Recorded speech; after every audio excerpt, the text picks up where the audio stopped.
Hello दोस्तों, मैं हूं प्रिंसेस सभी का स्वागत करता हूं कि टोवेल के बिल्कुल फ्रेश वीडियो के अंदर। तो बात करते हैं बिटकॉइन के बारे में। एंड बिटकॉइन का जो स्मॉल वाला फॉलिंग फेस था जिसके बारे में हमने बात करी थी वो फिलहाल में ब्रेकआउट हो गया है। एंड लास्ट वीडियो में मैंने आपको एक रेजिस्टेंस के बारे में बताया था, वो भी फाइनली अब यहाँ पे ब्रेक हो चुका है, जिसमें कि आप देख सकते हैं कि एक अच्छे ठीक ठाक वॉल्यूम के साथ हमें एक ब्रेकआउट देखने को मिला है, जिसकी वजह से मार्केट कहीं ना कहीं अपर लेवल के ऊपर स्टडीज यहाँ पे कर रहा है। अभी अगर दोबारा एंट्री लेनी तो आप दो लेवल्स देख सकते हैं। करंट प्राइसेस भी बेहतर है, लेकिन अगर थोड़ा प्राइस नीचे आ जाए अराउंड $49,700, तो ये जो पिछला लेवल है ये एक अच्छा सपोर्ट की तरह एक्ट कर सकता है। बट अगर आप थोड़े से छोटे टाइम फ्रेम के अंदर जाते हैं बिटकॉइन के अंदर, तो यहाँ पे मे बी आपको एक सिमेट्रिकल ट्रायंगल देखने को मिलेगा, जो कि आप इस पोजीशन पे देख पाएंगे। तो अगर आप थोड़ा वेट करना चाहें तो या तो वेट कर सकते हैं, अगर आप इसका ब्रेकआउट जब भी होता है 51,300 का, तो इसको ट्राई आउट कर सकते हैं, क्योंकि कहीं ना कहीं फिर जो प्राइजेस हैं वो एटलीस्ट इसके पोल को टेस्ट करने की कोशिश कर सकती हैं। और मार्केट अगर आपका 51,350 के ऊपर यहाँ पे ब्रेक कर पाता है प्रॉपर तरीके से, तो मार्केट यहाँ पे आपको $54,000 तक जाता हुआ मिल सकता है। ये टारगेट्स मैं आपको ऑलरेडी पहले भी बता चुका था, जहाँ पे मैंने आपको पहले भी समझाया था वीडियोस के अंदर कि मार्केट अगर इसको अपसाइड ब्रेक करके होल्ड करता है तो मार्केट कहीं ना कहीं सबसे पहले 51,000 एंड देन 55,000 को यहाँ पे टेस्ट करने जा सकता है, जिसको आप डायरेक्टली यहाँ पे देख सकते हैं। बट यहाँ पे हम लोग बहुत ज़्यादा बुलिश नहीं होंगे मार्केट पे। जैसे मैंने आपको पहले भी बताया, $60,000 बिटकॉइन के लिए बहुत इसेंशियल पार्ट है। वो ब्रेक नहीं होगा तो हो सकता है कि अगर हम लोग प्राइस वाइज अपर साइड भी आ जाएं तो यहाँ से फिर से रिजेक्शन फेस करने को हमें मिल सकता है। लेकिन लॉन्ग पर्सपेक्टिव जो मैं आपको बता चुका हूँ बिटकॉइन का, जहाँ पे हमें लगता है कि मार्केट कहीं ना कहीं एक तरीके से यहाँ पर असेंडिंग ट्रायंगल को फॉर्म कर रहा है, और चांसेस हैवी बन सकते हैं कि मार्केट अगर यहाँ से प्रॉपर्ली इस लेवल पे जाता है तो वापस यहाँ पे थोड़ा सा टेस्ट करके अप साइड डायरेक्शन में निकल जाए। अब इसमें साल भर का समय यहाँ पे थोड़ा लग सकता है, लेकिन 60,000 का जो लेवल है वो स्टिल इसेंशियल यहाँ पे रहने वाला है। इसी के साथ बात कर लेते हैं हम लोग यहाँ पर अपने EMA रिबन की। EMA रिबन को अगर आप चेक करने की कोशिश करते हैं डेली टाइम फ्रेम के अंदर, तो अभी जो करंट रेजिस्टेंस हमारे पास निकल के आ रहा है वो आ रहा है यहाँ पे 53,000 के आसपास। तो थोड़ा बहुत प्राइस ऊपर नीचे हो सकता है। इवन दैट अगर बात करते हैं हम इस पोजीशन के ऊपर, तो यहाँ पर जो फॉलिंग वेज है वो ब्रेक हो चुका है। 40 को इसने टेस्ट नहीं करा जो हम सबकी एक्सपेक्टेशन थी, बट डायरेक्टली मार्केट यहाँ पे गया है ऊपर। और मैकडी की बात करें तो इसके अंदर वॉल्यूम अच्छा आ रहा है, हिस्टोग्राम्स बेहतर देखने को मिल रहा है, तो आपको एक प्राइस वाइज बेटर मोमेंटम देखने को मिल रहा है। बट इतना ध्यान रखिए कि अभी करंटली EMA रिबन का रेजिस्टेंस 53 के आसपास है और हमारा टारगेट 54,000 के आसपास आ रहा है। तो मार्केट कहीं ना कहीं यहाँ पे थोड़ी सी दिक्कत दे सकता है, तो आप लोगों को यहाँ पे थोड़ा फोकस करके वर्क करना होगा। और अगर बिटकॉइन में कोई चेंजेस हो रहे हैं, कोई मोमेंटम हो रहे हैं, तो आपको स्टॉप पे टाइट रख के यहाँ पे चलना होगा। तो ये है पूरी बिटकॉइन की अपडेट। बाकी अगर आप शॉर्ट टाइम फ्रेम में देखते हैं तो मैं कहूँगा आप उस वाले सिमेट्रिकल ट्रायंगल का वेट कर सकते हैं।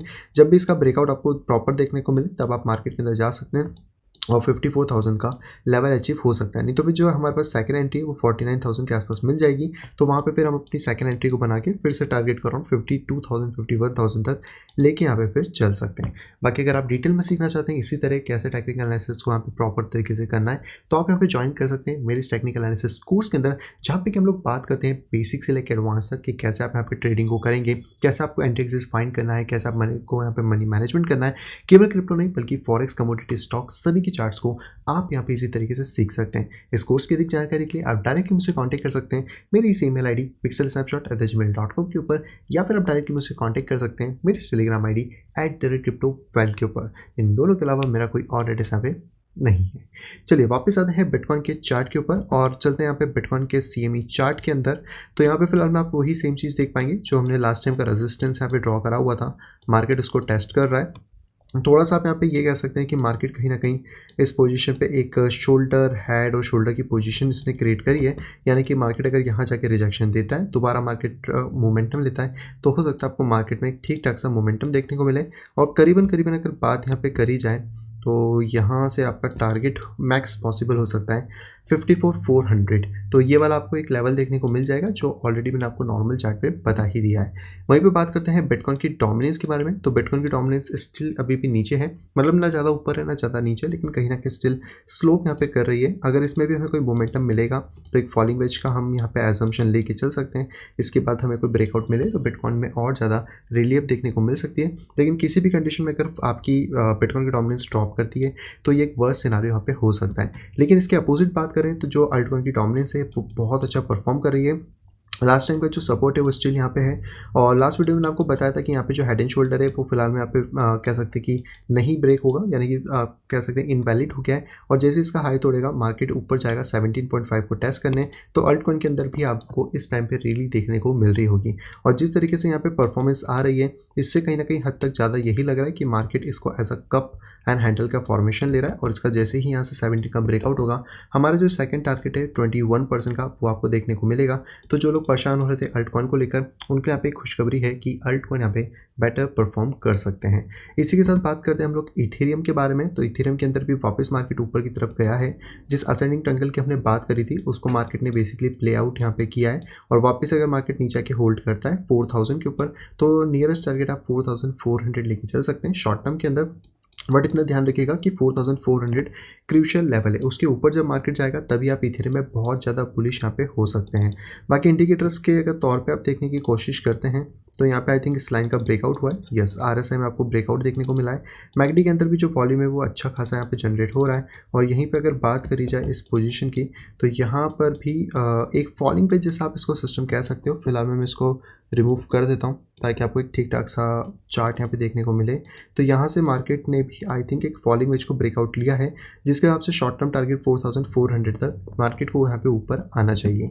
नेक्स्ट यहाँ पे हम लोग बात करते हैं इथेरियम की सीएमई चार्ट। ये वाला ऑलरेडी मैंने आपको बता दिया था इस वाले चार्ट के अंदर, तो आप ब्रेकआउट देख सकते हैं। 4400 हमारा एक नियरेस्ट टारगेट है, 4800 हमारा सेकंड टारगेट है, लेकिन 4400 इंपॉर्टेंट जोन भी यहाँ पे रहने वाला है। नेक्स्ट यहाँ पे बात करते हैं लाइट कॉइन के बारे में। लाइट कॉइन ने फिलहाल में तो इस लेवल को ब्रीच कर लिया, जो इस लेवल की हम लोगों ने लास्ट वीडियो में बात करी थी। एक्सपेक्टेशन ये थी कि मार्केट नीचे ब्रेक करेगा तो आपको ये जोन मिल जाएगा, पर करेंटली अगर स्थिति की बात करी जाए तो मार्केट ऑलरेडी इसको ब्रीच कर चुका है। इसमें हम दोबारा री एंट्रीज 158 से 160 के बीच में ही देखेंगे जब भी मार्केट थोड़ा नीचे आता है। और जितनी इसकी हाइट है, अगर इसके अकॉर्डिंग हम टारगेट को सेट करने की कोशिश करें तो मार्केट शॉर्ट टर्म में $175 को टेस्ट करने के लिए जा सकता है। तो एक अच्छा खासा मौका आपके पास यहाँ पे देखने को मिलने वाला है। नेक्स्ट यहाँ पे बात करते हैं हम लोग चेन लिंक के बारे में। चेन लिंक का भी फाइनली ब्रेकआउट हो गया है, बट इतने ऊपर एंट्री लेने से मतलब नहीं है। अगर ये 21.5 से 20.8 के बीच में मिलता है तो आप एंट्रीज देख सकते हैं। एंड मैक्सिमम टारगेट हम 26 तक लेके चलेंगे अभी फिलहाल के कंडीशन के हिसाब से। अगर मार्केट बहुत ज़्यादा मोमेंटम लेता है देन अगर आगे कोई चेंजेस होंगे तो उसको भी हम लोग एडमायर यहाँ पे कर लेंगे। नेक्स्ट यहाँ पे बात करते हैं बीएनबी के बारे में। फाइनली बीएनबी में वो दिन आ गया जिसका हम सबको वेट था। थोड़ा सा ब्रेकआउट होने के बाद मार्केट ऑलरेडी यहाँ पे सपोर्ट के ऊपर आ चुका है। तो अगर आप इसका ट्रेड देखना चाहते हैं तो देख सकते हैं, कम से कम हम 10 to 11% के लिए मार्केट में यहाँ पे जा सकते हैं। स्टॉप थोड़ा सा टाइट रहेगा, लगभग 2% से लेकर आप 4% के आसपास आपका स्टॉप बीएनबी के अंदर रहने वाला है। तो मैं कहूँगा कि अगर आप बीएनबी को देख रहे हैं तो ये पोजीशन बेटर है। बस अगर आप 2 से 4% का स्टॉप मैनेज कर सकते हैं तो डेफिनेटली हम लोग 10% के गेंस को आते हुए यहाँ पे देख सकते हैं। इसके साथ बिटकॉइन भी मूव करेगा तो आपको डबल बेनिफिट यहाँ पे देखने को मिल जाएगा। इंडिकेटर वाइज तो सारी चीज़ें ओके लग रही हैं, बस इसके नीचे मार्केट नहीं जाना चाहिए वापस 538 के नीचे, क्योंकि फिर वहाँ से आपको वापस से बियर ट्रेंड देखने को मिलेगा। तो इंपॉर्टेंट है कि अभी फॉलिंग वेज ब्रेक हुआ है तो एटलीस्ट इसके इस हाइट तक मार्केट टेस्ट करें, जो कि सेंटर हमें मिलेगा $600 के आसपास में। नेक्स्ट हम लोग यहाँ पे बात करते हैं XRP के बारे में। एंड XRP ने यहाँ पे ज़्यादा रिट्रेसमेंट तो नहीं दिया, आप देख सकते हैं रिट्रेसमेंट आया था पर पूरा बॉक्स के अंदर नहीं आया, थोड़ा सा ऊपर निकल गया। तो अगर आपने मिस कर दिया है तो कोई बात नहीं, दोबारा से आपको यही सपोर्ट जोन देखने को मिलता है 0.90 से 91 के बीच में। दोबारा अगर प्राइसेस इसमें टिप कर जाते हैं दैन हम लोग ट्राई करेंगे, मार्केट होल्ड करेगा तो दोबारा से जंप ऑफ ले लेगा। पर फिलहाल में इसका ज़्यादातर हम कह सकते हैं कि जो एयर ड्रॉप आने वाला था उसके लिए हुआ था। और जो मैंने वीडियो बनाई थी उसके अलावा एक और यहाँ पे एयर ड्रॉप है सोलो जैन करके, जिसके बारे में हम लोग बात कर लेंगे किसी सेपरेट वीडियो में। बट आई थिंक आज के दिन ही वो आने वाला है और बाइबिट पे आएगा, बाइनेंस पे आएगा। तो अगर आपने वहाँ पे XRP रखे हुए हैं तो आपको वहाँ पे डिस्ट्रीब्यूशन करता हुआ मिल जाएगा। अब इसी के साथ XRP की बात करें तो एक और बहुत अच्छा पैटर्न देखने को मिल रहा है। It's shoulder, it's a head and it's a shoulder. और अगर ये पैटर्न यहाँ पे प्रॉपर्ली इसी तरह वर्क करता है, यानी प्राइस नीचे आते हैं वापस यहाँ से मोमेंटम देते हैं, तो आप ये मान के चल सकते हैं कि ये एक पॉजिटिव मोमेंटम हो सकता है XRP के लिए। जहाँ पे अगर इसके बाद इसका ब्रेकआउट देखने को मिले तो लगभग XRP 1.3 से 1.3 यानी कि ऊपर वाले जोन के अंदर XRP हमें आने वाले टाइम में देखने को मिल जाएगा। फिलहाल में हम लोग देख रहे हैं मार्केट को, तो अगर यहाँ पे कोई भी चीज़ बनती है तो XRP में आपको एक अच्छी खासी एंट्री देखने के लिए मिल जाएगी। नेक्स्ट यहाँ पे हम लोग बात करते हैं नियो के बारे में। एंड फाइनली नियो ने अपने ब्रेक कर लिया है। तो सेकंड जो सपोर्ट की हमने बात करी थी वहाँ से मार्केट का हमारा टारगेट 28 था, बट क्योंकि अब मार्केट इसको भी ब्रीच कर चुका है तो हम कह सकते हैं कि जो हेड एंड शोल्डर है वो फिलहाल यहाँ पे फेल हो चुका है। आप उसको यहाँ पे ज़्यादा नहीं देख पाएंगे। पर करेंटली अगर प्राइसेस थोड़े नीचे आते हैं तो हम लोग बाय करने में इंटरेस्टेड रहेंगे। लगभग अराउंड $28 to $29 के बीच में, क्योंकि इसके बीच में अगर प्राइसेस आएंगे दैन ही हम एक्सपेक्ट कर सकते हैं कि मार्केट जो है वो आप पे $31.6 को टेस्ट करने जाएगा। अभी भी हम थोड़ी छोटी पोजीशंस पे ही यहाँ पे वर्क कर रहे हैं, एकदम से बड़ी पोजीशंस पे नहीं जा रहे हैं, क्योंकि मार्केट एकदम इतना भी अभी क्लियर नहीं हुआ है। बट एक्सपेक्ट जैसे मैंने आपको बताया था कि जनवरी में मार्केट अच्छा हो सकता है, तो वो हमें यहाँ पे थोड़ा सा होता हुआ दिख रहा है। बट अभी भी हमें कॉशियस रह के यहाँ पे वर्क करना होगा, क्योंकि मार्केट अगर यहाँ से या कहीं से भी रिवर्सल वापस ले लेता है तो हमें वापस अपने जो ट्रेड्स हैं उनको क्लोज करके नए ट्रेड को ओपन यहाँ पे करना होगा। नेक्स्ट हम लोग यहाँ पे बात करते हैं डॉट के बारे में। एंड डॉट फाइनली ब्रेक कर चुका है इस लाइन को, तो आप कह सकते हैं कि आप शायद इसका वेट कर रहे होंगे बहुत टाइम से। ये वाली जो एक सुपर ट्रेंड लाइन ऊपर से आ रही है ये ब्रेक हो चुकी है। करंट एंट्रीज अगर हम ढूंढने की कोशिश करें तो हमें मिल सकती है अराउंड $28 से लेके $28.5 के बीच में, जिसमें मार्केट ऑलरेडी एक बार हिट करके गया है। पर अगर दोबारा करता है तो आपको री एंट्रीज देखने के लिए मिल जाएंगी। और इसी री एंट्रीज के हिसाब से अगर देखा जाए तो जो नियरेस्ट टारगेट हमें मिलेगा वो मिलेगा $33 का। तो अगर आप एक शॉर्ट टर्म ट्रेड के लिए फोकस करें तो आई थिंक 13% के लिए आप यहाँ पे देख सकते हैं।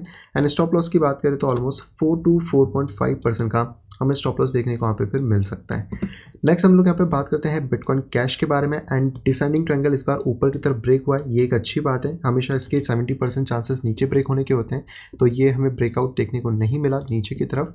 और यहाँ पर अगर आप करंटली इस पोजीशन से देखें, मैं इसको थोड़ा चेंज कर देता हूँ। शायद हमने लास्ट टाइम इस वीडियो में बात करी थी इस पोजीशन के आसपास में, तो ये ब्रेक कर चुका है। दोबारा से जो री एंट्रीज हमें मिलेंगी वो मिलेंगी अराउंड $450 to $455 के बीच में। यहाँ पर अगर एंट्रीज मिलती हैं तो आप यहाँ पे टारगेट लेके चल सकते हैं अराउंड $492 का। तो यहाँ पे मार्केट को स्टेबिलिटी चाहिए, वही 2 से 4% का आपका स्टॉप है। अगर आप इतना बियर कर सकते हैं देन डेफिनेटली मार्केट आपके लिए ऊपर की तरफ आपको मिलता हुआ मिल जाएगा। नेक्स्ट यहाँ पे बात करते हैं सोल के बारे में। सोल में भी बहुत अच्छी एंट्री हमें देखने को मिल रही है। फाइनली जो असेंडिंग ट्रायंगल था जैसा इथेरियम में बना था वैसे ही मार्केट ने यहाँ पे भी फॉर्म किया है। तो यहाँ से हम 10% तक एटलीस्ट मार्केट को एक्सपेक्ट कर सकते हैं, जो कि मार्केट को $210 तक यहाँ पे अपर वैल्यू में ला सकता है। तो अगर आप देख रहे हैं चार्ट को तो यहाँ पे आप थोड़ा फोकस करिएगा। स्टॉप की बात करें तो वही 3 से लेकर लगभग 7% के आसपास का स्टॉप है। अगर आप 4 to 7% का स्टॉप मैनेज करना चाहते हैं तो यहाँ पे आप प्राइसेस को देख सकते हैं। बहुत ज़्यादा अगर वाइल्ड प्राइस होंगे तो हम 238 का टारगेट लेके चलेंगे, नहीं तो फिर स्टिल जो हमारा 10 से 12% का टारगेट है उस $210 तक वहीं पे प्राइसेस को देखने वाले हैं। नेक्स्ट यहाँ पे बात करते हैं कार्डेनो के बारे में। कार्डेनो फाइनली हमारे टारगेट पे आ चुका है, हालांकि पहले भी यहाँ पे डिप करा था, दोबारा से इस पोजीशन पे आके हिट करा है। अब ये कार्डेनो के लिए एक इंपॉर्टेंट पॉइंट है, जैसे XRP का है। अगर वहाँ पे हेड एंड शोल्डर बनता है तो यहाँ पे आपको थोड़ा सा कॉशियस इस चीज़ में रहना है, क्योंकि यहाँ से अगर कोई रिजेक्शन मिलेगा तो प्राइसेस डेफिनेटली नीचे गिरने वाले हैं। लेकिन अगर ये लेवल ब्रीच हो जाता है किसी भी केस में कार्डेनो का, तो यहाँ से मार्केट को एक अच्छा खासा मोमेंटम अप साइड में देखने को मिलने वाला है। तो अगर मैं इस पूरी ड्राइंग को एक बार रिमूव कर दूँ, क्योंकि चार्ट में बहुत ज़्यादा आपको हौच-पौच मिल रहा है, तो आप ये कह सकते हैं कि मार्केट ने एक सपोर्टिव जोन तक तो प्राइस नहीं आया, थोड़ा सा मार्केट ऊपर से यहाँ पे ट्रेंड हुआ है। बट अगर आप यहाँ पे देखने की कोशिश कर रहे हैं तो आप इस वाले को देख सकते हैं, ऑब्जर्व कर सकते हैं चैनल के फॉर्म में। तो चैनल फिलहाल में यहाँ पे ब्रेक करने की कोशिश करी है। सपोर्ट की अगर हम लोग बात करते हैं इस पोजीशन पे तो करंट सपोर्ट आपको इसके आसपास ही मिलेगा, जो कि अप्रॉक्स 1.4 to 1.42 है, यानी मार्केट को यहाँ पे होल्ड करना चाहिए। पर इसका स्टॉप थोड़ा सा बड़ा रहेगा, अगर यहाँ पे भी आता है तो लगभग 9% का स्टॉप रहने वाला है। और जैसे मैं आपको पहले भी कह चुका हूँ कि यहाँ पर इंपॉर्टेंट लेवल है कार्डेनो के लिए। तो कार्डेनो का जो पिछला लेवल था ये ब्रीच होना बहुत इसेंशियल हो जाता है। तो कार्डेनो थोड़ा सा भी रेसिस्टेंस के नीचे है, अगर इसको एक बार क्लियर कर लेता है तो हमें और ज़्यादा अच्छी डायरेक्शन मिलेगी। फिर आप चाहें तो 1.7 या $2.3 तक के टारगेट को लेके भी यहाँ पे चल सकते हैं। तो ये थे दोस्तों सारे के सारे कॉइन। अब चलते हैं सीधे अपने टोटल चार्ट के ऊपर, क्योंकि यहाँ पे बिटकॉइन बढ़ा है तो ऑब्वियस सी बात है मार्केट कैप के अंदर भी इंक्रीमेंट हुआ है। और मार्केट कैप को भी आप यहाँ पे देख पाएंगे कहीं ना कहीं मार्केट कैप 2.3 ट्रिलियन को एक बेस बनाने की कोशिश कर रही है। और अगर ये बेस प्रॉपर्ली बनता है तो मार्केट आपका 2.6 ट्रिलियन और 3 ट्रिलियन को टेस्ट करने जा सकता है। यहाँ पर आप बहुत ज़्यादा बुलिश एकदम से तो नहीं हो सकते, लेकिन हाँ अगर आप इस को देख रहे हैं तो कहीं ना कहीं आपको समझ आएगा कि एक चैनल का ब्रेकआउट होने की कोशिश हो रही है। थोड़ा बहुत अगर प्राइस ड्रॉप भी करता है तो हमारे पास एक सेफ जोन रहेगा लगभग 2.29 ट्रिलियन। तो अगर बाई चांस प्राइसेस यहाँ पे ड्रॉप कर जाती हैं और यहाँ पे सस्टेन करती हैं और दोबारा प्राइस ऊपर आती है तो मार्केट इस तरीके से मोमेंटम लेगा। तो आप कह सकते हैं कि एक शॉर्ट टर्म डंप और मिले, उसके बाद फिर मार्केट रैली अप ले लेगा। एंड वहीं पे बात करते हैं टोटल मार्केट कैप की। तो टोटल मार्केट कैप मैंने आपको लास्ट टाइम यहाँ पे बताया था 23 दिसंबर के आसपास में।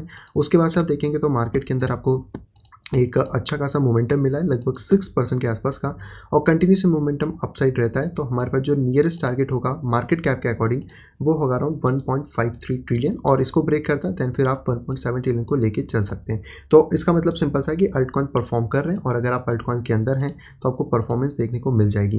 लेकिन मैं इंपॉर्टेंट अभी इस चीज़ को देखूंगा क्योंकि इसका ब्रेकआउट प्रॉपर हुआ नहीं है, तो यहाँ पर अभी हमें इसका वेट करना पड़ेगा, और क्या फॉर्मेशंस फॉर्म होते हैं उसके अकॉर्डिंग हम आगे की चीज़ों को यहाँ पे प्लान आउट फिर कर पाएंगे। तो बस दोस्तों इतनी ही थी आज के यहाँ पे सारे कॉइन। चलते सीधे अपनी न्यूज़ के ऊपर। सबसे पहले दोस्तों यहाँ पे न्यूज़ आ रही है एक्सचेंजेस की तरफ से, और यहाँ पे बताया जा रहा है एक रिसर्च के अकॉर्डिंग कि जितने भी एक्सचेंजेस हैं उन पर सिर्फ और सिर्फ 1.3 मिलियन बिटकॉइन, जो कि अगर पूरी सर्कुलेटिंग सप्लाई की बात करी जाए बिटकॉइन की तो सिर्फ 6% के आसपास होते हैं। इतने ही 6.3% इतने ही बिटकॉइन एक्सचेंजेस पे, बाकी सारे वॉलेट्स के अंदर और आधे से ज़्यादा यहाँ पे घूम चुके हैं। तो आप इस रिपोर्ट को यहाँ पे देख पाएंगे तो 18.9 मिलियन बिटकॉइन है, जिसमें से 6.2% ही अभी तक हमें एक्सचेंजेस पे देखने को मिल रहे हैं, और ये सारा डेटा हमें यहाँ पे मिला है, जिसमें से सबसे बड़ी होल्डिंग कॉइनबेस के आसपास है। उसके बाद हम बाइनेंस की बात कर सकते हैं, फिर बिटफिनिक्स है, और बाकी सारा जो बटा कुटा हिस्सा है वो बाकी एक्सचेंजेस को यहाँ पे मिला हुआ है। तो आप समझ सकते हैं कि बहुत ज़्यादा कम बिटकॉइन है, और ऐसे में कहीं ना कहीं सप्लाई के अंदर शॉक आना ऑब्वियस ही बात है। तो प्राइसेस के अंदर डेफिनेटली हमें जंप ऑफ देखने को मिलेगा, एंड जो टारगेट्स हैं हम लोगों के 2 लाख 2.5 लाख के, वो भी जल्दी कवर होते हुए यहाँ पे मिल जाएंगे। अगली दोस्तों पे खबर आ रही है टेरा लूना की तरफ से। Terra Luna basically Binance chain को भी पीछे कर चुकी है, और 20 बिलियन का टीवीएल यानी कि टोटल वैल्यू लॉक इसके अंदर यहाँ पे आ चुकी है। तो आप कह सकते हैं कि जो ये पहले तीसरे नंबर पे आ रही थी अभी दूसरे नंबर पे आ गई, पहले पे इथेरियम है। तो देखते हैं क्या इथेरियम को भी कम्पीट कर पाती है या फिर नहीं। तो आप इसका चार्ट ऑलरेडी यहाँ पे देख पाएंगे प्रॉपर तरीके से। और इसी के साथ एक एयर ड्रॉप की मैंने बात करी थी टेरा नेम सर्विस करके, उनका भी एयर ड्रॉप आ चुका है। और अगर आपको एयर ड्रॉप आपने पार्टिसिपेट किया होगा, क्लेम करना है, तो आप जाइए इनकी वेबसाइट के ऊपर tns.money, और वहाँ पे जाके आप डायरेक्टली इसको चेक कर सकते हैं GOV वाले टैब के अंदर। तो इसमें कंडीशंस इन्होंने कुछ बताई हुई थी, जैसे कि आपको एक NFT खरीदनी थी इनकी, जो मैंने आपको करके बताया था। हालांकि मुझे ये एयर ड्रॉप नहीं मिला है क्योंकि इसमें कुछ 16 ट्रांजेक्शन की इन्होंने बात करी थी, और वो हमने वॉलेट्स के अंदर नहीं करे। लेकिन हाँ, हमने NFT खरीदी थी और बहुत सारे काम करे थे। तो डेफिनेटली आपको एयर ड्रॉप अगर मिला है तो जाके डेफिनेटली चेक करिएगा। और अगर आने वाले फ्यूचर में कुछ और एयर ड्रॉप्स होते हैं ऐसे, तो मैं आपको अपडेट यहाँ पे कर दूंगा। तो आपको बस थोड़ा बहुत एक ट्रांजेक्शन करना रहेगा, क्योंकि इस चीज़ से सीखा कि अगर आप कहीं एयर ड्रॉप ले भी रहे हैं तो एटलीस्ट कुछ ट्रांजेक्शन करके छोड़ दें, तो वो ज़्यादा बेटर यहाँ पे फिर रहता है। अगले दूसरा पे हम लोग बात करते हैं खबर की, तो ये आ रही है बिटकॉइन की हैश रेट की तरफ से। आप सभी को जान के बड़ी खुशी होगी कि बिटकॉइन की हैश रेट वापस वहीं पे आ गई जहाँ पे पिछले बार मई में थी। थोड़ी सी अप डाउन है हल्की फुल्की, लेकिन ऑलमोस्ट 200 के आसपास यहाँ पे पहुंच चुकी है। और जैसे इसको मार्केट सरपास करेगा, बिटकॉइन नई हाइट्स के लिए निकलना स्टार्ट यहाँ पे फिर कर देगा, क्योंकि बिटकॉइन कहीं ना कहीं हैश रेट को फॉलो भी यहाँ पे करता है। नेक्स्ट हम लोग यहाँ पे बात करें तो ये आ रही है बाइनेंस की तरफ से। बाइनेंस यहाँ पे फीचर लेकर आ गया है ऑटो बर्न BNB के अंदर। अभी तक क्या है, पूरी टीम मैनुअली बर्न करती थी, कब करना है कैसे करना है टीम डिसाइड करती थी। लेकिन अब यहाँ पे एक मैकेनिज्म फिट कर दिया गया जहाँ पे कि ऑटोमेटिकली ये बर्न हो जाएंगे। हालांकि सारे कॉइन बर्न नहीं होंगे, इन्होंने पहले से लिमिट सेट कर रखी है कि टोटल 100 मिलियन टोकन बर्न होंगे, एंड आई थिंक अभी से 50 मिलियन के आसपास टोकन बाकी होंगे, तो वो ऑटोमेटिक बर्न होंगे। और जैसे यहाँ पे 100 मिलियन टोकन कंप्लीट हो जाते हैं वैसे यहाँ पे डिसकंटिन्यू हो जाएगा। तो ऑटोमेटिक का मॉडल यहाँ पे काम अब करने वाला है। हालांकि इससे कुछ खास फर्क इतना पड़ेगा नहीं प्राइसेस में, क्योंकि बर्निंग का मैकेनिज्म सेम है। सिर्फ उसको जो पहले कह सकते कि कोई बैठ के उनको भेज जाता है एड्रेस से, अब उसको ऑटोमेट करके कंप्यूटर को बोल दिया है कि कंप्यूटर तुम सारी जिम्मेदारी संभालो, हम यहाँ से फ्री होते हैं। अगली दूसरा पे खबर जो आ रही है वो आ रही है डिसेंट्रलाइज एक्सचेंज से, और एक रिपोर्ट निकल के आ रही है कि यहाँ पे $1 ट्रिलियन का वॉल्यूम आने वाला है डिसेंट्रलाइज एक्सचेंज, जिसमें यूनिस्वैप यहाँ पे लीड करेगा। आज की बात भी करें तो 21 बिलियन का जो मार्केट कैप है, कह सकते हैं वॉल्यूम है, 71 मार्केट कैप के साथ डेक्सेस के अंदर वो यूनिस्वैप यहाँ पे लेके बैठा है। और आने वाले फ्यूचर में जब भी ये यहाँ पे क्रॉस करते हैं तो वो चीज़ हमें देखने को मिलेंगी। करेंटली 250 बिलियन का मार्केट हो चुका है, तो यहाँ पे आप कह सकते हैं कि जल्द ही यहाँ पे 1 ट्रिलियन तक भी पहुँचेगा। और अगर डेक्सेस इतना जाने वाले हैं तो डेक्सेस का फ्यूचर स्टिल यहाँ पर है। तो अगर आप किसी कॉइन ऐसे ले रहे हैं जो कि DeFi से रिलेटेड है, तो डेफिनेटली यहाँ पे उसमें आपको एक अच्छी ग्रोथ मिल सकती है। यूनिस्वैप यहाँ पे लीडर है, यूनिस्वैप 1 इंच, पैरास्वैप और ऐसे प्रोजेक्ट को डेफिनेटली आपको ध्यान में रखना चाहिए। अगली दूसरा पे खबर आ रही है माइक्रो स्ट्रेटेजी के CEO फोर्सेस की तरफ से। उनका कहना है कि बिटकॉइन यहाँ पे 6 मिलियन डॉलर को टेस्ट करने वाला है। 6 मिलियन यहाँ पे 6 मिलियन वाला नहीं है, बेसिकली इनका कहना था $6 लाख। उसको 6 मिलियन तो नहीं बोल सकते, $6 लाख अलग होता है, 1 मिलियन में $10 लाख होते हैं। तो 6 मिलियन की फिगर को हम नहीं मानेंगे, लेकिन हाँ $6 लाख इन्होंने कहा है। और कहा है कि कहीं ना कहीं इसकी जो वर्थ है वो गोल्ड के बराबर यहाँ पे होने वाली है। टाइमलाइन यहाँ पे नहीं दी है, लेकिन जो इनके एग्जीक्यूटिव है वो यहाँ पे 17,732 बिटकॉइन को होल्ड करते हैं। और बाकी अगर कंपनी की बात करें माइक्रो स्ट्रेटेजी की, तो 1 1,22,000 के अबाव ही इनके पास बिटकॉइन यहाँ पर है। तो एक अच्छा फिगर है, इतना हम लोग भी एक्सपेक्ट कर रहे हैं कि मार्केट यहाँ पे जा सकता है, पर इस साइकिल में जाएगा कि नहीं ये थोड़ा सा अभी कंफ्यूजन है मार्केट को लेकर। बट अगर ये साइकिल 2013 को रिपीट करती है देन इसके चांसेस बन सकते हैं। बट अभी इसको पिंच ऑफ सॉल्ट लेंगे, बाकी चीज़ें देखते हैं कि मार्केट में हमें क्या देखने को मिलती है। और अगर आपको एक्सिट करना है तो आप अपने टारगेट लगा के रखिए, वहाँ पर एक्सिट हो जाइए। फिर वहाँ से प्राइस 2 लाख 3 लाख डॉलर भी जाए, 6 लाख 10 लाख डॉलर भी जाए तो उससे फ़र्क नहीं पड़ता, आप री एंट्रीज कर पाएंगे। अगली दूसरा पे खबर आ रही है PwC अकाउंटिंग फर्म की तरफ से, और इनकी जो बेसिकली ब्रांच है हम यहाँ पे कह सकते हैं हांगकांग की, उन्होंने यहाँ पे क्या बोले हम कह सकते हैं कि सैंडबॉक्स के अंदर मेटावर्स के अंदर जाके ज़मीनें खरीदना स्टार्ट यहाँ पे कर दिया है। और प्रोफेशनल सर्विस आई थिंक अब ये इसकी भी यहाँ पे स्टार्ट करने वाले हैं, जहाँ पे कि इनके ब्रांड के अंदर चीज़ें मिलेंगी। तो क्रेज़ आप देख ही सकते हो कितना ज़्यादा NFT का चल रहा है। और इतना ही नहीं, अगर आप गूगल ट्रेंड की भी बात करें तो NFT बेसिकली यहाँ पे ट्रेंड कर रहा है, मतलब NFT ने क्रिप्टो की टर्म को भी पीछे छोड़ दिया है। और अगर आप इस पोजीशन पे देखें तो NFT कहीं ना कहीं इसको क्रॉस करने की कोशिश कर रहा है गूगल के ट्रेंड्स के अंदर। तो लोग अभी भी NFT के अंदर बहुत ज़्यादा इंटरेस्टेड है, और NFT का फ्यूचर हम सभी को पता है। अब तो मेटावर्स भी आ गया, तो NFT के साथ जुड़ के जब वो चलेगा तो NFT यहाँ पे ग्रोथ तो अच्छी खासी होने ही वाली है। अगली दूसरा पे खबर आ रही है पाकिस्तान की तरफ से, और पाकिस्तान में भी आपको पता है इंडिया ऐसा हाल है, वहाँ पे भी रेगुलेशंस नहीं है। और इसी के अंडर में अगर बात करें तो पाकिस्तान लोग भी इतना ज़्यादा क्रिप्टो से प्यार करते कि $20 बिलियन उनके इसके अंदर है। तो बेसिकली रिपोर्ट यहाँ पे सर्वे करी गई थी, जहाँ पे कि $20 बिलियन की जो क्रिप्टोज हैं वो हमें यहाँ पे देखने को मिल रही हैं, और एक अच्छा फिगर है। अगर इंडिया की बात करें तो आई थिंक 100 बिलियन से 200 बिलियन के आसपास का फिगर होगा या ज़्यादा ही होगा। लेकिन अगर पाकिस्तान की बात करते हैं तो 20 billion is not bad deal. अगर थोड़े टाइम में करते हैं तो यहाँ पे जो उनकी करेंसी डिफ्लेट हो रही है उससे भी आप बच जाएंगे, और कहीं ना कहीं जो बिटकॉइन के हम कह सकते हैं अप्रिशिएट का फायदा है, या फिर जो एक वैल्यू प्रिजर्वेंस का फायदा है वो भी यहाँ पे देखने को मिलने वाला है। अगली दूसरा पे खबर आ रही है चिंगारी ऐप की तरफ से। इंडिया के अंदर यहाँ पे चिंगारी ऐप प्ले स्टोर के ऊपर रैंक के ऊपर आ चुका है, या कह सकते हैं नंबर 1 आ चुका है। और इनका जो टोकन है गारी बेसिकली वो भी हमें यहाँ पे देखने को मिल रहा है, जो कि सोलाना ब्लॉकचेन के ऊपर बेसिकली यहाँ पे बना हुआ है। तो अगर आप ट्राई करना चाहते हो तो देख सकते हो, इंडिया का टिकटॉक कह सकते हो आप इसको, चिंगारी ऐप को, क्योंकि उसके बाद आया था। और अब इंडिया के अंदर नंबर 1 ट्रेंड होना ये एक बहुत ही अच्छी बात है। और अगर इनका टोकन की यूटिलिटी भी बहुत ज़्यादा बढ़ जाती है, और अगर आपके पास है तो डेफिनेटली उसमें भी बूस्टअप आपको देखने को मिलने वाला है। आज की दोस्तों आखिरी खबर आ रही है शिबा इनू की तरफ से, और इथेरियम की जो वेल्स है वो शिबा इनू से बहुत ही ज़्यादा प्यार करती हैं, और यहाँ पर अपने वॉलेट में खतरनाक तरीके से शिबा इनू को लोड यहाँ पे करती जा रही है। तो बेसिकली यहाँ पे वेल स्टेटस ने बताया कि यहाँ पे शिबा इनू जो 4 ट्रिलियन शिबा इनू है, जो कि 136 मिलियन वर्थ के रखते हैं, वो बेसिकली यहाँ पे पिछले पास्ट 24 आवर में खरीदे गए। अगर आप चाहो तो इस वॉलेट एड्रेस को यहाँ पे चेक कर सकते हो, जहाँ पे शिबा इनू की 25% क्वांटिटी और बाकी सारे जो प्रोजेक्ट्स हैं वो हमें यहाँ पे देखने को मिल जाते हैं। तो एक अच्छी खासी क्वांटिटी में बेसिकली लिया है। और अगर हम इसी के साथ शिबा इनू की भी चार्ट की बात कर लें, क्योंकि जो न्यूज़ेस अगर किसी टोकन की है तो डेफिनेटली प्राइसेस को देखना चाहिए। तो लास्ट टाइम जो मैंने आपको लेवल्स दिए थे परफेक्ट मार्केट वहाँ तक आया, थोड़ा नीचे गया था, लेकिन जो लेवल्स मैंने आपको बताए थे उस पर हमें बाइंग करने का मैंने आपको बताया हुआ था। और यहाँ से मार्केट ने कितना मोमेंटम लिया है, लगभग 26%। अगर आपको लग रहा है मिस हो गया है तो नहीं, मिस नहीं हुआ है। अभी भी दोबारा अगर प्राइस यहाँ पे आता है तो हम जा सकते हैं, बट इतना ध्यान रखिएगा कि कोई भी प्राइस अगर इसके लो को इस बार ब्रिज करता है तो एग्जिट, तुरंत एग्जिट, फिर रुकना नहीं है। क्योंकि प्राइसेस यहाँ से ऊपर जा तो रहे हैं, पर हमें ये नहीं पता कि यहाँ से प्राइसेस क्रैश करेंगे, क्योंकि वो डेटा आने पे ही हमें फॉर्म फैक्टर्स पता पड़ पाएगा। बट अभी के लिए अगर मार्केट ऊपर जा रहा है, थोड़ा बहुत नीचे आता है, तो हम डेफिनेटली यहाँ तक का एजम्पशन ले सकते हैं। इसके बाद जो भी चेंजेस होंगे वो हम मार्केट से देख के चलेंगे। और मैं यहाँ पे एक लाइन लगा देता हूँ ताकि हमें भी याद रहे कि अगर इसके नीचे कोई प्राइस गिरने की कोशिश करता है तो हम लोगों को शिबा इनू से एग्जिट यहाँ पे होना होगा। तो इतना थोड़ा सा आप ध्यान रख के चल सकते हैं, और यही सारी चीज़ें आज हमें देखने को मिल रही शिबा इनू के अंदर। बाकी अगर आप चाहें तो ऊपर से ट्रेंड लाइन को भी लगा सकते हैं, और यहाँ पे मे बी शायद एक मेजर ब्रेकआउट हमें फ्यूचर में देखने को मिले, तो आप इसको कंसिडर करके चल सकते हो। बाकी अगर यहाँ पे कोई ब्रेकआउट मिलता है मेजोरिटी, तो भी हमारा टारगेट 5897 सेंट के आसपास यहाँ पे फिर हो सकता है। सेंट तो नहीं बोलेंगे, पॉइंट आप इसको यहाँ पे फिर समझ सकते हैं। सो आई होप दोस्तों वीडियो आप सभी को यहाँ पे पसंद आएगी। दोस्तों अगर वीडियो को पसंद तो प्लीज़ वीडियो को लाइक करेगा। अगर अभी तक आपने चैनल अपने फैमिली और फ्रेंड के साथ शेयर नहीं कराए तो डेफिनेटली जाइए शेयर करें, ताकि वो लोग भी क्रिप्टो मार्केट से यहाँ पे अपडेटेड रह सकें। और अगर आप आए फर्स्ट टाइम इस चैनल के ऊपर तो तुरंत जाइए चैनल को सब्सक्राइब करिए, साइड में दिखे नोटिफिकेशन बेल को दबा के ऑल के ऊपर क्लिक कर दीजिए, ताकि आप मेरे आने वाली सभी वीडियो की इन्फॉर्मेशन प्रॉपर टाइम पर पा सकें। तो मैं मिलता हूं आप सभी कुछ इंटरेस्टिंग वीडियो के साथ, तब तक have a great day and bye bye.